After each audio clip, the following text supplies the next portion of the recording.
Hello guys, welcome back in my YouTube channel. आप देख रहे हो डिज़ाइन एंड कंस्ट्रक्शन चैनल। तो इस चैनल को स्टार्ट करने का एम ये है कि हम लोग स्टैट प्रो को बिल्कुल एडवांस लेवल तक लेकर जाएंगे। ठीक है, एक एक चीज़ डीपली हमें सीखना है और स्टैट प्रो को बिल्कुल एडवांस लेवल पे सिखाऊंगा। एक एक चीज़ डीपली बताऊंगा। क्या चीज़ है, अर्थक्वेक लोड लगाते हैं तो क्यों लगाते हैं, क्यों, कहाँ पे लगाते हैं, कहाँ पे नहीं लगाते हैं। ठीक है, सारी चीज़ें, एक एक चीज़, एक एक wind definition, dead load, live load, जो कुछ भी इसमें लगता है, लोड कैलकुलेशन का फॉर्मूला। ठीक है, और क्या क्या चेक्स होते हैं, क्या क्या एरर्स होते हैं, सारी चीज़ें। और आने वाले टाइम में मैं डिटेलिंग के सॉफ्टवेयर भी ला रहा हूँ। RCDC डिटेलिंग का सॉफ्टवेयर है। क्या होता है कि स्टैट में हम लोग एनालिसिस करते हैं, अपना मॉडल बनाते हैं, एनालिसिस करते हैं और उसके बाद उसको ड्राफ्ट करने के लिए या तो ऑटोकैड पे करते हैं। तो ऑटोकैड पे क्या है, बीम कॉलम और स्लैब, स्टेयरकेस, फाउंडेशन, ये सारी चीज़ें जब हम ऑटोकैड पे बनाएंगे तो हम लोगों को काफ़ी टाइम लग जाता है। तो RCDC क्या करता है, बस उसमें स्टैट का जो फाइल होगा, स्टैट की जो फाइल होगी, उसको हम RCDC में ले जाएंगे और वो सारी की सारी ड्राइंग्स हमको बना के दे देता है। ठीक है, RCDC पूरी ड्राइंग बना के दे देता है, बीम कॉलम, स्लैब, फाउंडेशन और स्टेयरकेस। ठीक है, जितने भी स्ट्रक्चरल एलिमेंट्स हैं उन सब की ड्राइंग बना के दे देता है। तो हम विद इन मिनट्स हमारा टाइम सेव हो जाता है। और उसको थोड़ा बहुत हम लोग क्या करते हैं, थोड़ा एडिट करना पड़ता है। वो क्या करना पड़ता है, कैसे करते हैं, वो सारी चीज़ें मैं बताऊँगा। कैसे RCDC से आउटपुट निकालते हैं, सारी चीज़ें मैं बताने वाला हूँ। ठीक है, तो वीडियो को देखते रहो, पूरा ठीक से देखो, ज़्यादा से ज़्यादा शेयर करो और हमारे चैनल को सब्सक्राइब कर लो, बेल आइकन को प्रेस कर लो और जैसे ही हमारा नया वीडियो आएगा आपके पास अपडेट आ जाएगा। ठीक है, तो लेट्स स्टार्ट। हम स्टार्ट करते हैं। और सबसे पहले क्या करना है कि एक कोई भी प्रोजेक्ट बनाने से पहले, कुछ भी इसमें काम करने से पहले एक बाहर फोल्डर बना लेना है। ठीक है, एक बाहर फोल्डर बना लेना है। हमने फोल्डर बना लिया, सपोज ESD नाम का फोल्डर हमने बना लिया, कोई भी नाम दे सकते हो, एनीथिंग। तो अब स्टैट प्रो को हम ओपन करते हैं, न्यू प्रोजेक्ट और स्पेस, यहाँ से कोई भी नाम दे सकते हो। और आज हम देखेंगे कि बीम एक बनाएंगे। बीम इसका नाम दे दिया। यहाँ से लोकेशन में देखूँगा कि कहाँ पे मुझे सेव करना है। डेस्कटॉप पे मैंने फोल्डर बनाया था ESD, ओके कर दिया। अब ये फोल्डर बनाने का रीज़न ये है कि जब हम स्टैट पे काम कर रहे होते हैं तो स्टैट के पीछे बहुत सारी फाइल्स जनरेट होती हैं, तो वो इधर उधर हो जाती हैं। अभी मैं अगर नई लोकेशन देता हूँ तो सारी की सारी इधर उधर डेस्कटॉप पे पूरे भर जाएंगी, कहाँ कहाँ सेव हो जाएंगी, किसी को कुछ नहीं पता। अब उसमें से क्या होगा कि अब मुझे जब दूसरा कोई प्रोजेक्ट करना होगा तो मैं यहीं पर ऐसे ही शुरू करूँगा, तो मेरा जो पुराना किया हुआ प्रोजेक्ट होगा उसके ऊपर ओवरराइट कर देगा, तो दोनों में एरर आ जाती है। तो इससे अच्छा है, बेस्ट ऑप्शन है कि हम एक फ़ोल्डर बना लेते हैं। अब इस प्रोजेक्ट में, इसके अंदर हम जो भी काम करेंगे ये, ठीक है, वो सारा का सारा ये फ़ोल्डर जो मैंने क्रिएट किया है ESD नाम का, इसके अंदर जाके सेव हो जाएगा। तो यहाँ से मीटर लगा लेना है, किलो न्यूटन फोर्स यूनिट रहेगी और नेक्स्ट कर देते हैं। ऐड बीम पे क्लिक होना चाहिए, फिनिश। और ये हमारा ये हमारा क्या हुआ, ओपन हो गया इंटरफेस। यहाँ से ग्रिड एडिट कर लेते हैं, प्लेन मैंने बताया था X और Z ले लेते हैं। अब X और Z इसको सेट कर देंगे। X और Z सेट कर दिया। कल मैंने बताया था कि X और Z क्यों सेट करते हैं, कि X और Z में हम लोग मॉडल करते हैं, ठीक है, और उसको बिल्डिंग को क्या करते हैं, Y डायरेक्शन में अपवर्ड लेके जाते हैं, Y डायरेक्शन में। ये हमारा एक्सेस है ना, ठीक है, ये एक्सेस है। X और Z यहाँ पे देखो, ये ग्लोबल एक्सेस है। तो अब हम कुछ भी मॉडल बनाएंगे तो X और Z प्लेन में बनाएंगे और Y डायरेक्शन में इसको हम ट्रांसलेशनल रिपीट कराएंगे। अब ट्रांसलेशनल रिपीट क्या होता है ये अभी मैं आने वाले लेक्चर्स में बताऊंगा, एक एक चीज़, टूल्स। तो ट्रांसलेशन रिपीट मतलब ये समझ लो कि हम उसको ऊपर की तरफ लेके जाते हैं। ठीक है, तो ये है ग्रिड। अब इसकी सेटिंग भी मैंने बताई थी, कैसे बताई थी। एडिट में आना है, अगर यहाँ पे 10-10 ग्रिड आपको दिख रही है 0 to 10, इसको बढ़ाना है। ठीक है, मैं यहाँ से बढ़ा देता हूँ, राइट, ठीक, बढ़ रही है X डायरेक्शन में। अब मैं इसको अगर इसमें बढ़ा देता हूँ Z में, तो Z में भी बढ़ जाएगी। तो यहाँ से इस तरह से आप बढ़ा सकते हैं, घटा सकते हैं, स्पेसिंग भी कम ज़्यादा कर सकते हैं। 2 मीटर, मान लो मैं यहाँ पे 2 मीटर कर देता हूँ और ओके करता हूँ, तो देखो x में 2 मीटर्स की स्पेसिंग आ गई। 0 के बाद 2, 4, 6, 8, 10, 11, सॉरी 10, 12, 14, 16, 18, 20। ठीक, तो इसी तरह से Z में भी कर सकते हैं। तो अभी फ़िलहाल मैं इसको 1 पे रख देता हूँ और ओके कर देता हूँ। अब देखो क्या होता है, ये स्नैप मोड बीम का बटन, ये इस ग्रिड का बटन होता है इसको ऑन ऑफ करने के लिए। तो आज हम लोग जो देखेंगे वो हम ये देखेंगे कि हम अपनी मॉडल को किस तरह से मॉडलिंग कर सकते हैं, ठीक है, कौन कौन से ऑप्शन से हम लोग बना सकते हैं।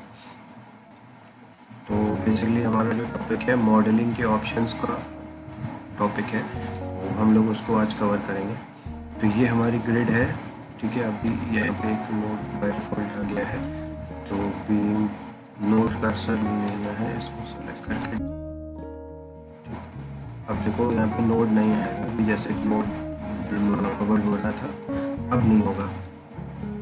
यहाँ से ग्रिड को मैंने किया ऑन, और देखो अब इसके साथ में कर्सर आ रहा है, ठीक है, कर्सर आ रहा है। मैं इसको यहाँ पे अगर 0, अब ये देख रहे होगे कि ये कॉर्नर्स पे आ रहा है। कॉर्नर्स पे क्यों आ रहा है, क्योंकि भाई ग्रिड की स्पेसिंग के अकॉर्डिंग आ रहा है ना।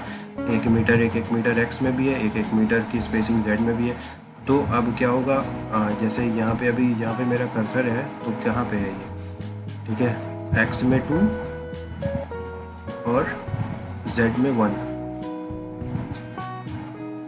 ठीक, 2 और 1। तो ये ग्रिड हो गई, मतलब कोऑर्डिनेट्स हो गया इसके, ये समझ सकते हो। तो अब इसको मैं टॉप में लगा लेता हूँ। ये व्यूज़ मैंने बताए थे, ये फ्रंट, ये बैक, ये लेफ़्ट, ये राइट, ये टॉप, ये बॉटम, ये आइसोमेट्रिक। तो अभी ये आइसोमेट्रिक में लगा हुआ है, ठीक है। आइसोमेट्रिक मतलब तीनों डायरेक्शंस में दिखाता है। तो अभी तो ये प्लेन है, तो x और z में ही दिखा रहा है, ठीक। अभी जब मैं क्या करूँगा, इसको y डायरेक्शन में ऊपर की तरफ लेकर जाऊँगा तो ये y में भी दिखाएगा। तो लेट्स सी, देखते हैं कैसे होता है। अभी फ़िलहाल के लिए मैं टॉप व्यू में लगा लेता हूँ, तो ये सीधा दिख रहा है, ठीक है, सही से दिख रहा है। अब यहाँ पे सपोज़ मैंने यहाँ से लेकर के एक ये बीम बना लिया, ठीक, ये बीम है। अब ये हमारा क्या हो रहा है, कर्सर देखो जहाँ पे मैंने छोड़ा था वहीं पर से ये फिर से स्टार्ट कर रहा है। अब मुझे नीचे आना है या ऊपर जाना है, कहीं भी जाना है। मान लो नीचे की तरफ मैंने ये बनाया, अब मैं इस तरफ आ गया, फिर मैंने इस तरफ ऐसे कर दिया। अब क्या हो रहा है, ये यहीं पर ही अटका हुआ है, ठीक है, ये यहीं पर ही अटका हुआ है। अब इसको मुझे क्या करना है, मैं सोच रहा हूँ कि मुझे इस जगह से बीम बनाना है। तो कैसे बनाएंगे भाई, अगर यहाँ से बना देंगे तो डबल बीम क्रिएट हो जाएंगे। तो ऐसा ना हो इसलिए क्या करेंगे, कंट्रोल की को प्रेस करेंगे। अब देखो कर्सर वहाँ से फ्री हो गया। अब जहाँ पर भी लेके जाना है, यहाँ पर बनाना है, यहाँ पर बनाना है, यहाँ पे से स्टार्ट करना है, कहीं से भी बनाना है। तो अब हम कहीं पे भी ले जाके बस वहाँ पे जहाँ से बनाना होगा वहाँ पे कर्सर ले जाएंगे और उसको क्लिक कर देंगे और कंट्रोल की छोड़ देंगे, और फिर जहाँ पे तक लेके जाना है वहाँ तक ले जाएंगे, छोड़ देंगे। अब क्या है, कंट्रोल की फिर से दबाएंगे, फिर से कंट्रोल की प्रेस करेंगे, फिर से हमारा कर्सर फ्री हो गया। फिर इसको यहाँ पर से लेकर आएंगे और यहाँ पर ड्रॉप कर देंगे, ठीक। तो ऐसा कुछ स्ट्रक्चर हमने बनाया। अब क्या है कि कर्सर हमारा अभी भी फ्री नहीं हुआ, तो उसको फ्री करने के लिए क्या करेंगे, एस्केप की को प्रेस कर देंगे। एस्केप की प्रेस किया, ये हमारा कर्सर फ्री हो गया, ठीक। तो इसको भी आइसोमेट्रिक में लगाते हैं। अब देखो इसका फंडामेंटल, इसका जो फंडामेंटल है ग्लोबल एक्सेस जिसे कहते हैं, एक्स वाई और जेड, ये तुमको दिख रहा होगा आप लोगों को, ठीक है। ये एक्स वाई जेड है क्या, बेसिक जो मतलब बेसिकली ये समझ लो कि स्टैट प्रो जो होता है वो ग्लोबल एक्सेस पे ही काम करता है, ठीक है। हम जो कुछ भी मॉडल बनाएंगे वो इस ग्लोबल एक्सेस के अकॉर्डिंग ही होना चाहिए। हम कुछ भी बना रहे हैं अभी, तो वो क्या हो रहा है, एक्स और जेड में जा रहा है, वाई अप है, ये सब, ये एक्स वाई जेड ये पूरे स्ट्रक्चर पे अप्लाई होगा। हमको इसके अकॉर्डिंग ही स्ट्रक्चर बनाना है। मॉडल करेंगे एक्स और जेड में हमेशा, लेकिन जब वाई में ये समझ लो कि हम बिल्डिंग की हाइट देते हैं। बिल्डिंग की हाइट एक इजी भाषा में, इजी लैंग्वेज में कह सकते हैं कि बिल्डिंग की हाइट हम प्रोवाइड करते हैं वाई डायरेक्शन में। अब कैसे करते हैं, ठीक है, वो मैं बताता हूँ कैसे करते हैं। तो देखो ये हमने सपोज़ एक मॉडल बना लिया, अब यहाँ से स्नैप नोड बीम का बटन हम फिर से प्रेस करेंगे तो ये ग्रिड हट जाएगी। ठीक है, ये ग्रिड हट गई। अब इसको वाई एक्सेस में मैं लेके जाता हूँ तो आप लोगों को समझ में आएगा। अब इसको क्या करना है, पूरे को सेलेक्ट करने के लिए बस ड्रैग करना है, ड्रैग करके लाके ये पूरा सेलेक्ट हो जाएगा। ठीक, या तो इसके अलावा आप कंट्रोल ए भी प्रेस कर सकते हो। कंट्रोल ए प्रेस करोगे तो ये सेलेक्ट हो जाएगा। अब इसको ऊपर लेके जाना है, तो ऊपर कैसे लेके जाए भाई, हमको नंबर ऑफ़ स्टोरीज़ बनानी है।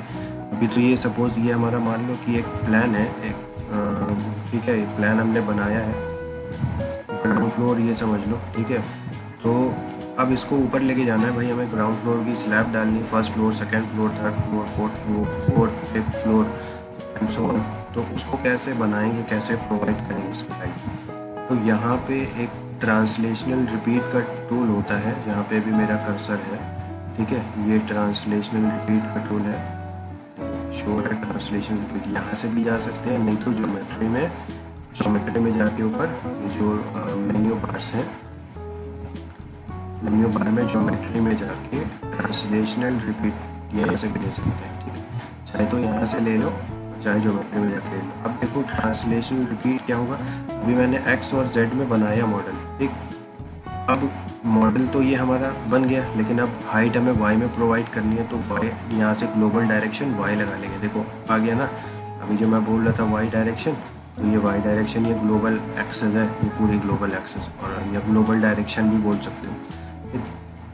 तो ये वाई डायरेक्शन लगा लिया। नंबर ऑफ़ स्टेप्स का मतलब क्या है, नंबर ऑफ़ स्टेप्स का मतलब कितने स्टोरी हमें देनी है, ये वो चीज़ है। ठीक है, अभी इसमें एक मॉडलिंग का मेथड और है, नोड के थ्रू हम कैसे बनाते हैं। अभी यही स्ट्रक्चर हम लोग नोड की हेल्प से बनाएंगे, जो पूरा ये सेम स्ट्रक्चर आप लोग देख रहे हो ना, ये इसको हम लोग नोड की हेल्प से बनाएंगे। नोड एक क्रिएट करेंगे, उसको ट्रांसलेशनल रिपीट की हेल्प से पूरा ऐसा ही बनाएंगे एज इट इज़। तो वहाँ पे एक्स और जेड डायरेक्शन में ट्रांसलेशन रिपीट कराना है। एनीवेज, तो अभी हम लोग वाई में देखते हैं। वाई डायरेक्शन में हमने लगा दिया। अब नंबर ऑफ़ स्टेप्स मान लो हम 4 फ्लोर हमें चाहिए। ठीक है, 4 फ्लोर हमें चाहिए। और डिफ़ॉल्ट स्टेप स्पेसिंग क्या है, मतलब फ्लोर टू फ्लोर हाइट कितनी होगी। ठीक है, फ्लोर टू फ्लोर हाइट, एक फ्लोर से दूसरे फ्लोर के बीच की डिस्टेंस कितनी होगी। चाहे तो 5 मीटर भी ले सकते हैं। ठीक है, और घटाना बढ़ाना चाहे तो बढ़ा सकते हैं। हम सपोज़ 3 मीटर ले लेते हैं, तो 3 मीटर जैसे ही हम लेंगे तो यहाँ पे देखो तीनों के ऊपर बाय डिफ़ॉल्ट, चारों के ऊपर हमने नंबर ऑफ़ स्टेप 4 लिए थे, तो यहाँ पे स्टेप देखो 4 बन के आ गए, और ये तीनों की चारों की स्पेसिंग 3-3 मीटर आ गई है। तो 3-3 मीटर स्पेसिंग आ गई, और इसको क्या करेंगे, अब लिंक स्टेप कर देंगे। ठीक, लिंक स्टेप कर देंगे और ओके कर देंगे। तो ये हमारा क्या हुआ, 4 फ्लोर अपने आप ऑटोमेटिक बन गया। ठीक है, 4 फ्लोर हमारा बन गया। देखो एक फर्स्ट फ्लोर ये, सेकंड फ्लोर ये, थर्ड फ्लोर ये, और फोर्थ फ्लोर ये। तो इस तरह से ये ग्लोबल वाई डायरेक्शन में काम करता है ट्रांसलेशनल रिपीट टूल। अभी देखो एक और चीज़ बतानी है इसमें। अभी हम इसको, ये तो सेलेक्टेड है, यहाँ से हम ट्रांसलेशनल रिपीट टूल फिर से अगेन लेते हैं, और यहाँ से ग्लोबल डायरेक्शन वाई लगा लेते हैं, और यहाँ पे 4 फ्लोर हमने लिए थे। ठीक है, 4 फ्लोर हमने ले लिया, और डिफ़ॉल्ट स्टेप स्पेसिंग 3 मीटर रख देते हैं। और यहाँ से अभी लास्ट टाइम मैंने लिंक स्टेप किया था, बट अब मैं लिंक स्टेप नहीं कर रहा हूँ, तो ओके किया। अब देखो क्या हुआ, लिंक स्टेप मैंने नहीं किया, तो ये कॉलम हमारे नहीं बने, यानी वाई एक्सेस में ये कनेक्ट नहीं हुआ। लिंक स्टेप करने से ये होता है कि वो जिस भी डायरेक्शन में हम लिंक स्टेप करा रहे हैं, उस डायरेक्शन में कनेक्ट होता चला जाता है। वाई डायरेक्शन में हम करा रहे हैं, वाई डायरेक्शन में मैं करा रहा हूँ लिंक स्टेप, लेकिन ये वाई एक्सेस में कनेक्ट नहीं है, बस ये रिपीट हो गया है, ट्रांसलेशनल रिपीट हो गया है। एक जो हमने स्पेसिफिक हाइट दी थी 3 मीटर, तो 3-3 मीटर पे ये 4 स्टेप इसने क्रिएट कर दिए हैं, first step, second step, third, fourth. लेकिन ये कनेक्टिविटी इसने नहीं दिखाई, क्योंकि हमने लिंक स्टेप नहीं किया। तो फिर से हम लिंक स्टेप करते हैं, यहाँ से ट्रांसलेशन रिपीट आएंगे, वाई डायरेक्शन लगाएंगे, और ये वैसे 4 स्टेप, और ये 3 मीटर ले लेंगे स्पेसिंग, और लिंक स्टेप कर देंगे, और ओके। तो देखो अब ये क्रिएट हो गया, ठीक है। और नीचे वाले को कर दे, अब नीचे वाले को डिलीट क्यों किया भाई? अब नीचे तो हमारा यहाँ पे सपोर्ट लगेगा ना, फाउंडेशन बनेगा। यहाँ पे हम लोग फाउंडेशन बनाएंगे, तो इसलिए यहाँ पे प्लान की, नीचे वाले प्लान की कोई ज़रूरत नहीं थी, तो हमने हटा दिया। भैया हमारा ग्राउंड फ्लोर की स्लैब हो गई, ये first floor, second floor, third floor. अब यहाँ से नीचे तो हम लोग रहेंगे ना भाई, नीचे तो टाई बीम बनेगा, उसके नीचे फाउंडेशन बनेगी, तो यहाँ पे उसकी कोई ज़रूरत नहीं थी, तो हटा दिया। तो इस तरह से ट्रांसलेशनल रिपीट टूल हमारा काम करता है। तो ये ट्रांसलेशनल रिपीट टूल है, इस तरह से हम लोग ट्रांसलेशनल रिपीट टूल की हेल्प से इसको बिल्डिंग को बनाते हैं। तो आज के लेक्चर में इतना ही। कल के लेक्चर में हम लोग देखेंगे मॉडलिंग का दूसरा मेथड, और वो होगा कि हम लोग नोड की हेल्प से बनाएंगे। नोड की हेल्प से ये पूरा स्ट्रक्चर बनाएंगे। अभी तो हम लोग ने पूरा क्या कहते हैं, स्नैप नोड बीम की हेल्प से हमने क्रिएट किया था, ठीक है। जस्ट कर्सर को हम राइट एंड लेफ़्ट ले जाके बना दिया, क्लिक करके बन गया। लेकिन अब इसी को नोड की हेल्प से ट्रांसलेशनल रिपीट करेंगे, और वो चीज़ हम देखेंगे कल कि ये कैसे बनाएंगे with the help of node and translational repeat. So ज़्यादा से ज़्यादा वीडियो को शेयर करो, चैनल को सब्सक्राइब करो, और भाई थोड़ा सा सपोर्ट भी करो, ठीक है। पूरा वीडियो को पूरा देखो, तभी समझ में आएगा, और ये प्रॉमिस है कि एकदम चैम्पियन बन जाओगे आपको, ठीक है। जितना ज़्यादा से ज़्यादा हो सकता है उतना ज़्यादा से ज़्यादा शेयर करो, और खूब दबा के सपोर्ट करो भाई। बहुत सारे कंटेंट मैं लेके आने वाला हूँ, एक से एक प्रोजेक्ट लेके आऊँगा तुम लोगों के लिए। स्टील स्ट्रक्चर, ठीक है, कंपोजिट स्ट्रक्चर, पीईबी शेड, ठीक है, इंडस्ट्रियल शेड, सारी चीज़ें, रेसिडेंशियल बिल्डिंग, आरसीसी में कमर्शियल, सब कुछ मैं लेके आऊँगा, बताऊँगा। ईटैप्स भी, टेक्ला स्ट्रक्चर्स, ठीक है। और सेफ, CSI का एक सेफ होता है, सेफ सॉफ्टवेयर, जिसमें फाउंडेशन डिज़ाइनिंग के लिए होती है, ठीक है। अब स्टैड में भी होती है, स्टैड फाउंडेशन, इसका अलग से सॉफ्टवेयर है एक, इसमें इनबिल्ट रहता है, तो वो भी मैं बताऊंगा, सब कुछ बताऊंगा, ठीक है। एक एक चीज़ बताऊंगा, कहाँ पे आइसोलेटेड फुटिंग लेनी है, कहाँ पे पाइल बनानी है, कहाँ पे राफ्ट बनानी है, कहाँ पे कंबाइन बतानी है, with the help, with the concept आपको एक एक चीज़ क्लियरली सब कुछ बताऊँगा। तो ठीक है, thank you so much for the watching, and please support me guys. ज़्यादा से ज़्यादा वीडियो को शेयर करो, सब्सक्राइब कर लो channel. So thank you so much.